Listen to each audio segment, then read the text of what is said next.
Hello बच्चों, स्वागत है आप सभी का मेरे YouTube चैनल CAP डगरवा में। मैं मोहम्मद इश्तियाक सर आज आप लोगों के बीच 12th क्लास का विषय उर्दू बुक का चैप्टर नंबर 15 नज़म बरते कलिसा, जिसके मुसन्निफ अकबर इलाहाबादी है, वो लेकर आया हूँ।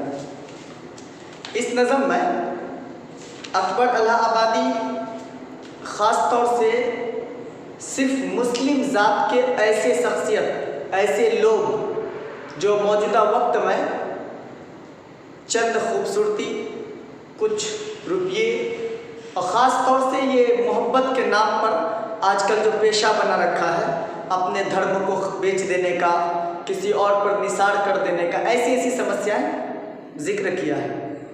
अकबर इलाहाबादी, उनका पूरा नाम अकबर हुसैन था, जो इलाहाबाद में पैदा हुए थे। अकबर इलाहाबादी एक ज़रीफ़ शायर थे।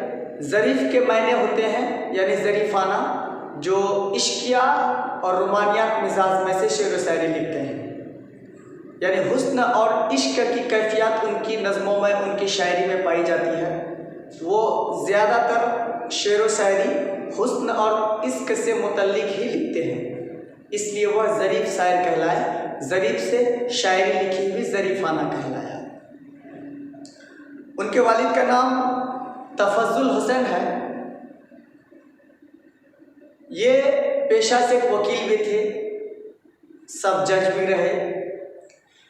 उसी अदालती खिदमात के बदौलत उसे खान बहादुर का खिताब भी मिलता है।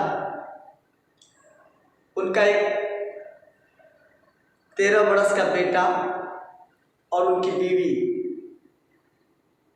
के मरने के बाद बेचारा यह अकबर इलाहाबादी, उनकी भी ज़िंदगी में जीने का कोई मकसद नहीं बचता, तो 9 सितंबर 1921 ईस्वी को इलाहाबाद में ही उनका इंतकाल होता है।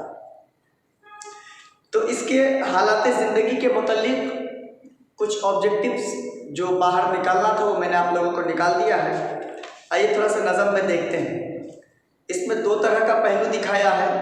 एक तो वह जितने पीर व मुर्शिद, बुजुर्गान दीन वगैरह हैं, औलिया रहमतुल्लाह वगैरह, उनके बारे में इशारा करते हैं, और थोड़ा सा इसमें ज़हननसी मोहब्बत के बारे में भी दिया है। खुद शायर अपनी ज़िंदगी के बारे में बयान करते हैं, लेकिन उनका मकसद कुछ और बताना है।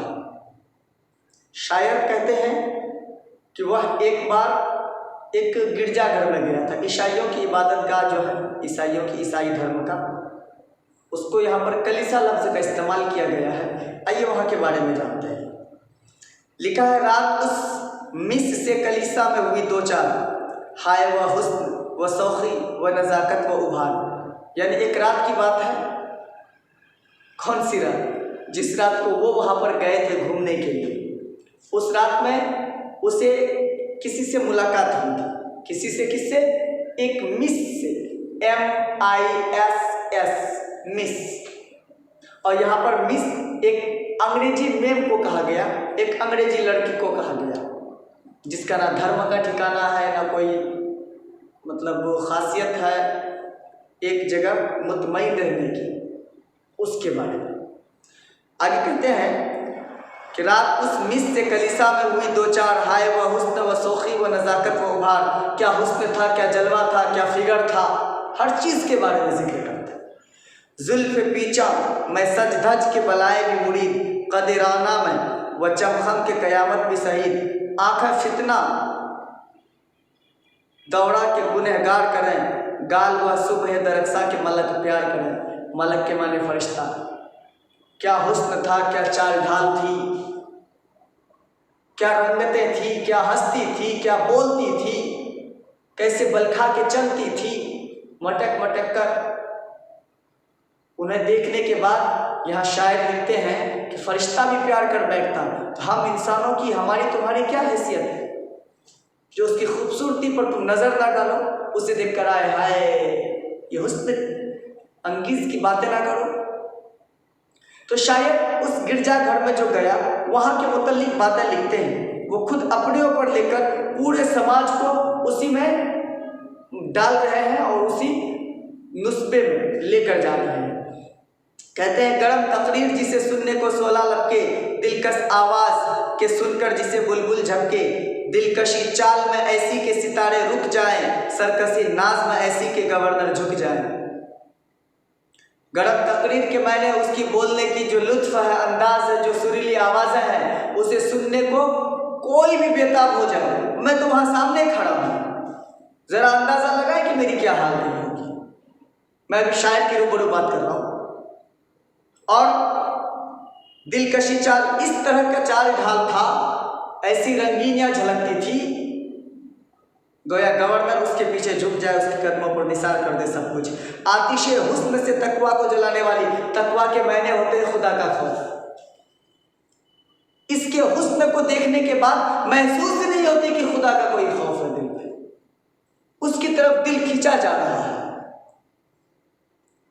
बिजलियां लुत्फ तबस्सुम से गिराने वाली, और लुत्फ की बिजलियां गिराने वाली, पहली वे हुस्न बेयाबासों की तकरीर में गर्क, टर्की व मिस्र व फिलिस्तीन के हालात में बर्क। किसी भी मुल्क का आदमी हो उससे कोई मतलब नहीं, इसका हुस्न ऐसा है, इसके जलवे ऐसे हैं, इसका चाल ढाल ऐसा है, मैं उसके चाल ढाल पर, उसके हुस्न पर दीवाना हो गया।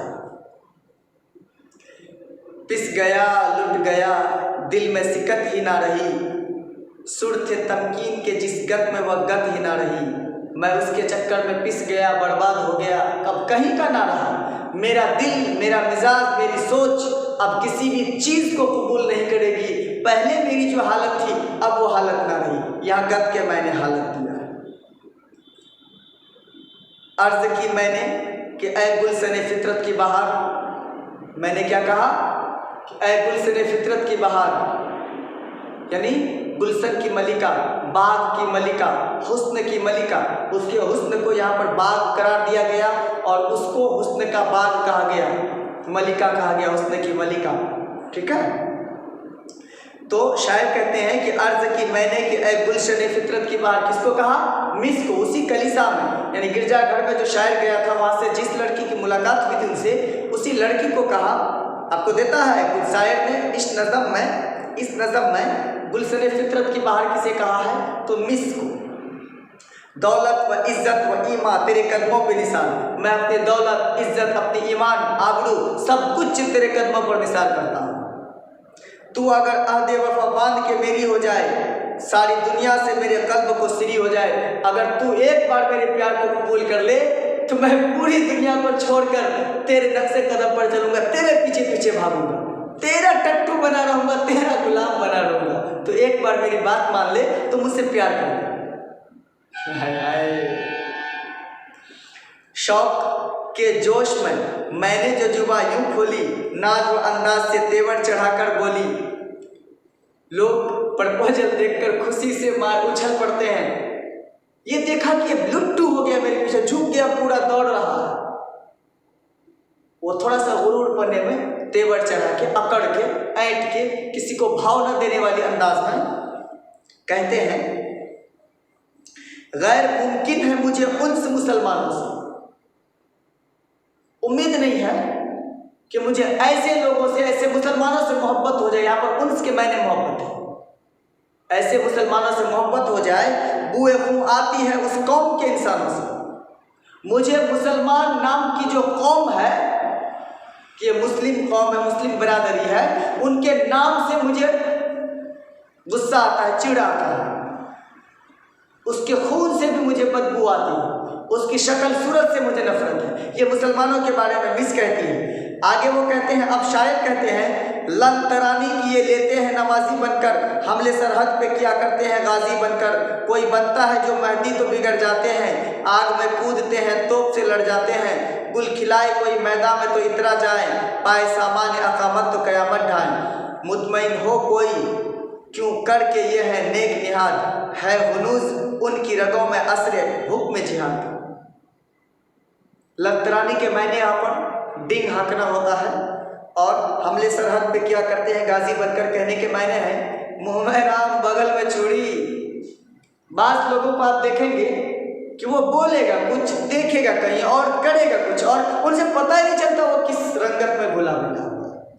कहते मैं उन लोगों में से नहीं हूँ, मैं ऐसा मुसलमान नहीं जो डिंगे मारता हूँ, जो मुंह में राम बगल में छुरी, बोलता कुछ और करता कुछ और है। मैं ऐसा मुसलमान हूं जो बोलता हूं वही करता हूं।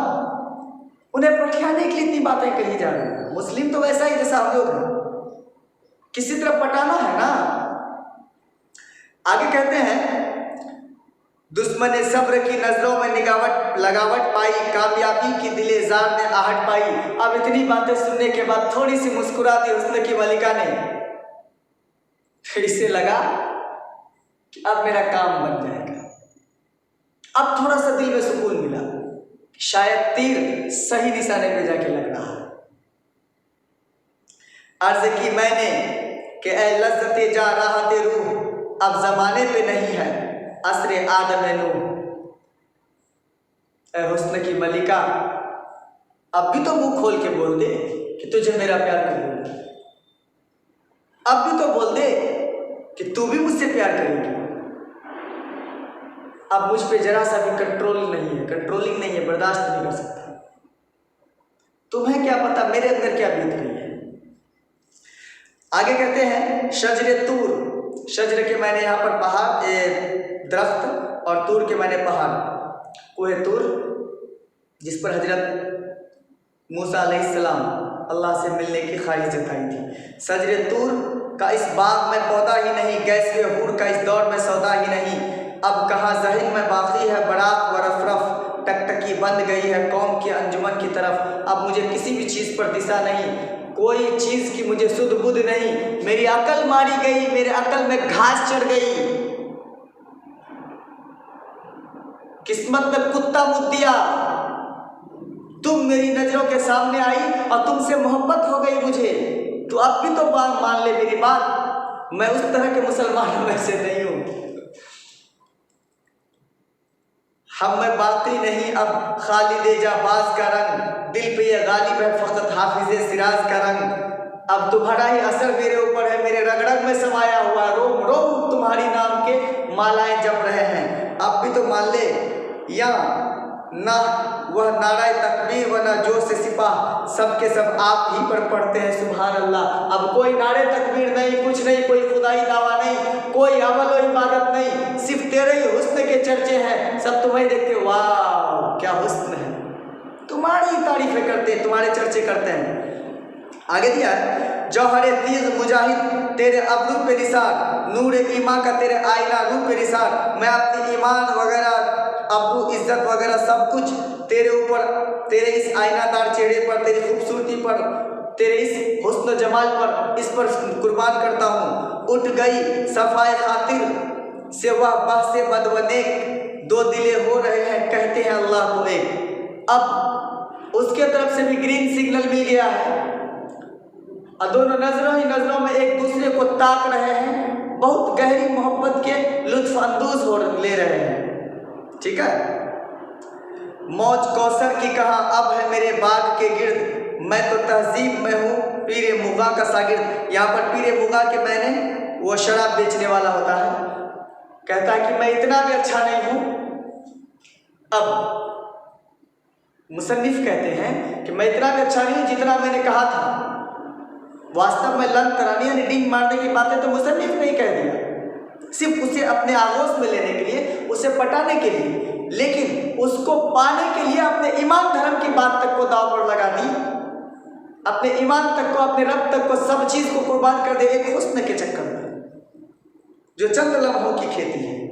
मुझ पे ये कुछ वजह अताब आपको ए जान नहीं, नाम ही नाम है वरना मैं मुसलमान नहीं। कहते हैं कि पूरी जिंदगी अगर मैं तुम्हारे ऊपर ना निछावर कर दिया, तुम्हारे ही होकर नहीं रह गया, तो मेरा नाम बदल देना। कहते हैं ना, नाम तो सुना ही होगा कहता है कि अगर मैंने वो नहीं कर दिखाया जो मैंने कहा है, तो मैं सिर्फ नाम का मुसलमान हूँ, कोई काम का मुसलमान नहीं। जब कहा साफ ये मैंने के जो साहबे फहम, तो निकाल दिले नाजुक से ये शबाब वहम। फिर अब क्या देरी है, अभी तो दिल से वहम निकाल दो, अब भी शक मत करना मेरे ऊपर, मैं पूरी की पूरी तुम्हारा ही हूँ। अपने खुदा का नहीं हो सका तो तुम्हारा कैसे नहीं। मेरे इस्लाम को, वो कहती है मेरे इस्लाम को एक किस्सा माजी समझो। ये बात जैसे ही मुसन्निफ कहते हैं कि मेरे इस्लाम को एक किस्सा माजी समझो, यानी इस्लाम जो मेरा धर्म है इसको मेरा बीता हुआ कल समझ लो और तुम मेरा प्यार कबूल कर लो, तो हंस के बोली कि तो फिर मुझको भी राजी समझो, अगर इस्लाम को तुम छोड़कर मेरी तरफ आते हो तो मुझे भी तुम्हारा प्यार कबूल है। आइए देखते हैं इससे मुतल्लिक जितने सवाल आपको दिए गए हैं। यह जो बर्फ कलीसा है, बर्फ के मायने होते हैं बिजली, कलीसा के मायने होते हैं इबादत गाह, ईसाइयों की इबादत गाह यानी गिरजाघर, जिसको हम लोग कहते हैं चर्च। तो उस चर्च में एक मिस मिली थी, अंग्रेज लड़की मिली थी, जो सब पर अपने हुस्न की बिजलियां गिराती थी। तो उसी को देखकर इसने बर्ते कलीसा, ठीक है, नाम रखा था। ये जो बर्ते कलीसा है, यह एक जरीफाना नज़म है, वही हुस्न की कैफियत पाई जाने वाली नज़म। इस नज़म के मुसन्निफ अकबर इलाहाबादी है। उनका पूरा नाम या असल नाम अकबर हुसैन था। उनकी पैदाइश अक्टूबर 1845 ईस्वी को 12 जिला इलाहाबाद में हुई थी। 12 गांव है, जिला इलाहाबाद है, ठीक है, ये नहीं कि 12 जिला बोलते, 12 गांव है और जिला इलाहाबाद है। उनके वालिद का नाम तफज्जुल हुसैन था। उनका बचपन दाऊदनगर और शिवराम नगर यानी शिवराम गुजरा है। उन्होंने इब्तदा में ही घर पर उर्दू, फारसी, अंग्रेजी और अरबी की किताबें पढ़ चुके थे। उन्होंने यहाँ पर है तो पढ़ लीजिए, कर लीजिएगा या वह लगा दीजिएगा, यहाँ पर आप सुधार दीजिएगा। वह पेशा से वकील भी थे, इसके लिए उसकी वकील भी थे, इसलिए अदालती खिदमत के एवज में उन्हें 1898 ईस्वी में खान बहादुर का खिताब मिला था। उसे खान बहादुर कहा जाता था। वह औध पंच के नवरत्नों में शुमार थे। 9 सितंबर 1921 ईस्वी को इलाहाबाद में उनका इंतकाल हुआ। अकबर एक ज़रीफ शायर थे। शायर को मिस कलीसा या गिरजाघर में मिली थी। शायर ने इस नज़म में मिस या अंग्रेजी मेम को गुलशने फितरत की बहार कहा है। शायर दौलत व इज्जत मिस या अंग्रेजी मेम के कदमों पर निसार करना चाहता है। हमले सरहद पर क्या करते हैं गाजी बनकर, यह बात शायर ने मुसलमानों के बारे में कहा है। अब जमाने में नहीं है असरे आदम नूह, इस नज़म में शायर ने यह बात मिस से कही है। इतना आप लोगों के बीच ऑब्जेक्टिव है। इसके बाद मैं आप लोगों को एक एक करके ऑब्जेक्टिव क्वेश्चन लिख दे रहा हूँ। इतना का आप लोग स्क्रीनशॉट ले लेंगे। Objective series clear. अब आइए सब्जेक्टिव देखते हैं। क्वेश्चन नंबर पहला है, अकबर इलाहाबादी ने अपने नज़म का नाम बरके कलीसा क्यों रखा है? तो इस नज़म में शायर ने अंग्रेजी तहजीब को निशाना बनाया है, जहां बर्क के मायने बिजली और कलीसा के मायने गिरजा होता है। शायर मिस को बर्क से ताबीर करते हैं, इसलिए उसने अपने अनवान का नाम बर्क कलीसा रखा है, क्योंकि गिरजा घर में ही शायर को वो लड़की मिली थी जो अंग्रेज लड़की थी। वो बर्क यानी बिजली गिराने वाली थी ना, बिजली के समान, बहुत खूबसूरत, बहुत अजीब तरह का मतलब हुस्न और चाल ढाल की लड़की थी, तो उसको वो बर्क कहती थी यानी बिजली गिराने वाली। और कलीसा में मिली थी तो बर्क कलीसा दोनों नाम को जोड़ के उसी के ऊपर नज़म लिखा, तो नज़म का नाम रख दिया बर्क कलीसा। क्वेश्चन दूसरा है, मिस ने मुसलमानों के बारे में क्या कहा है? तो वह मुसलमानों की मजहब परस्ती यानी मजहब को मानने का सिस्टम, तौर तरीका, रिवाज और उस पर तकवा अपने खुदा पर और इस्लामी तालीमात से नफरत का इजहार किया। वो इस्लामी तालीमात से बहुत नफरत करती थी। क्वेश्चन अगला में दिया है, इस नज़म में शायर ने मुसलमानों के बारे में क्या कहा है? तो इस नज़म में शायर ने मिस के रूबरू यानी वो लड़की जो थी मिस, उसके सामने की बात करना है। मिस के रूबरू मुसलमानों की बदहाली, मजहब से बेराह रवि, मुसलमानों की बदहाली, आजकल का चाल चलन, ढंग ढवा, रवैया और मजहब से बेराह रवि यानी बहुत ज़्यादा दूरी का हो जाना, मजहब से दूरी का हो जाना को पेश किया है और मौजूदा मुसलमानों को गैरत दिलाने की कोशिश की है कि मुसलमानों सुधर जाओ, अब भी कुछ नहीं बिगड़ा, अभी वक्त है, उम्र है, अल्लाह से डरो, अल्लाह की इबादत करो। ये क्या कर रहे हो? चंद लम्हों की ये हुस्न के पीछे भाग रहे हो, इसे तुम मोहब्बत का नाम दे रहे हो। ठीक है, शायद वही चीज कहते हैं। क्वेश्चन अगला में दिया है, नज़म बर्क कलीसा के जरिए शायर हमें क्या बताना चाहता है? तो शायर बताना चाहता है कि इस्लामी तहजीब इतनी पशमानदा हो चुकी है पशमानदा के मायने इतना पीछे हो गया, इतना गिर गया, लोग इतना इसे मतलब मानने का नाम नहीं लेते, इसका नाम निशा इस कदर मिटता जा रहा है। और मुस्लिम नौजवान मजहब से इतने दूर हो गए हैं कि आज के नौजवान आरजी मोहब्बत के खातिर अपने ईमान तक को छोड़ने, दीन और ईमान तक को छोड़ने के लिए हमेशा तैयार रहते हैं।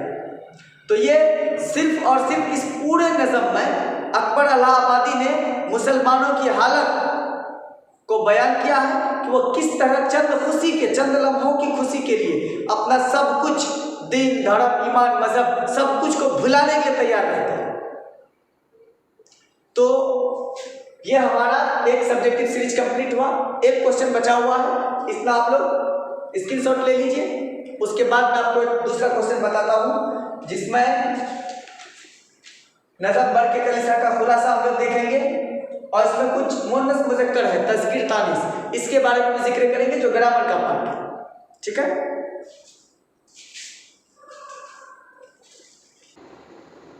अब आइए क्वेश्चन अगला देखते हैं। क्वेश्चन अगला ये है 5 नंबर क्वेश्चन। इसमें कहते हैं नज़म बर के कलिसा का खुलासा करें या नज़म बर के कलिसा का शायराना खूबियों को वाज़ेह करें। दोनों का आप एक आंसर देंगे। यह नज़म अकबर इलाहाबादी का लिखा हुआ एक मिजाहिया नज़म है जिसमें वह अंग्रेज़ों की लड़कियों को बर्त से ताबीर किया है। डबल वाह हो गया, जिसके शिकार मुसलमान नौजवान मोहब्बत के नाम पर हो रहे हैं। वह कहते हैं कि मैं एक दिन कलीसा में गया था, वहाँ मेरी मुलाकात एक हुस्न व जमाल नमूना मिस से, डबल हो गया, मिस से 2-4 हो गए, नजरें मिल गई उनकी। शायर ने इसके उसके हुस्न की बहुत शिद्दत से तारीफ करते हैं या तारीफ की है। शायर उसके हुस्न की बहुत शिद्दत से तारीफ करते हैं और वह मिस से अपने इश्क भी बयान करते हैं और उसकी मोहब्बत को पाने के लिए मुसलमानों के बदहाली का खुलासा भी करते हैं, क्योंकि उस मिस को मुसलमानों से नफरत है। यहाँ तक कि शायर अपने इस्लाम का किस्सा माजी तक कह देता है। यह बात सुनकर वह मिस मान जाती है और मुस्कुराकर रजामंदी का इजहार करती है। आगे आप लोगों को ग्रामर पार्ट में से कुछ लफ्ज दिए हुए हैं और आपको लिखा है कि इस तरह से जुमला बनाइए कि जिन्स वाजिब हो जाए। कौन सा मुअन्नस है, कौन सा मुज़क्कर है, यानी कौन स्त्रीलिंग है, कौन सा पुल्लिंग है। आपको ऐसा वाक्य बनाना है जिससे लिंग पता चले। वाक्य बनाते यानी वाक्य द्वारा लिंग निर्णय करें, जिसको आप हिंदी में कहते हैं। तो जुल्फ, ये जुल्फ है, जुल्फ तानीस है, ठीक है, तानीस के माने मुअन्नस। तकरीर भी मुअन्नस है, शजर मुअन्नस है, इज्जत मुअन्नस है, नज़ाकत मुअन्नस है, बुलबुल मुज़क्कर या तज़कीर कुछ भी कह लें, किस्सा मुज़क्कर, गैसू मुज़क्कर, जौहर मुज़क्कर, सरहद मुज़क्कर, उन्स मुज़क्कर। इतना आपका यहाँ पर होता है आपका चैप्टर 15वां खत्म, बर्क़े कलिसा। तो बच्चों चैनल को लाइक और सब्सक्राइब करें, ज़्यादा से ज़्यादा शेयर करें अपने दोस्तों के बीच में। इसको व्हाट्सएप के द्वारा, ग्रुप के द्वारा, जैसे भी हो पहुँचाएं, सबको इब्तिला करें पढ़ने के लिए। और आपको चैनल पर पढ़ने में कोई दिक्कत होती है, समझने में कोई दिक्कत होती है, आप मुझे कमेंट करें, मैं इससे मुतल्लिक़ वीडियो मैं आपको बना दूंगा। इससे पहले 14 चैप्टर आप लोगों का कंप्लीट बना हुआ है, आप लोग जाकर वहाँ से प्लेलिस्ट से चला कर देख सकते हैं। तो मिलते हैं एक नए चैप्टर के साथ नेक्स्ट डे। आप लोग इसका स्क्रीनशॉट ले लीजिए।